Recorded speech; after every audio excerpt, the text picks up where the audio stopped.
মই এটা বস্তু শ্বেয়াৰ কৰিম আপোনাৰ লগত বস্তু মানে এটা ৰেচিপি শ্বেয়াৰ কৰিম সেইটো হৈছে হাঁহ মাংস আৰু কোমৰা আমাৰ আসামত বহুতেই ফেমাছ তো বাছ কম টাইমত আৰু বহুত কম বস্তু আপুনি কেনেকৈ ধুনীয়াকৈ হাঁহ মাংস বনাব পাৰিব মাত্ৰ 2 মিনিট আপুনি 2 মিনিট ভিডিঅ'টো চাওক তাৰপিছত আপুনি এক্সপাৰ্ট হৈ যাব হাঁহ মাংস বনোৱাত কোমৰাৰ লগত তো এতিয়া বৰ্তমান বজাৰটো কৰি আনো আপোনালোকে চাই থাকিব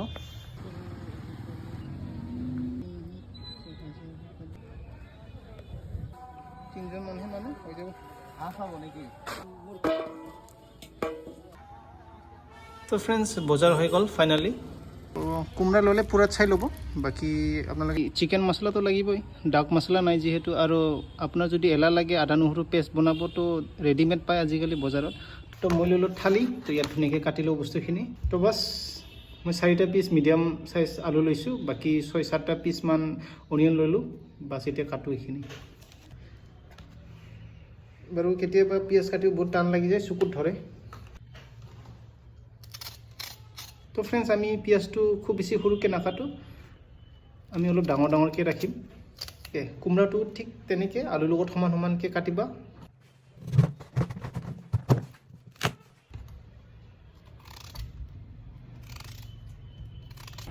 তো ফ্ৰেণ্ডছ কাটি অলমষ্ট শেষ আৰু ধনিয়াৰ কথা ক'ব পাৰিছিলোঁ ধনিয়াটো লাগিবই প্ৰথমে আমি পিঁয়াজখিনি ভাজি লওঁ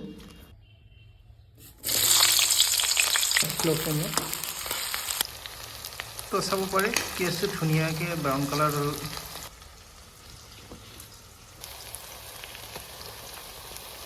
কেইটাও দি লওঁ ধুনীয়াকৈ তেল আছে আৰু অনুসাৰ নিমখটো দিব হালধিটো দি লওঁ ধুনীয়াকৈ বাকী ফ্ৰেণ্ডছ কোমোৰাটো আমি এতিয়া নিদিওঁ অলপ দেৰিকৈ দিম এইখিনি ঢালি দিওঁ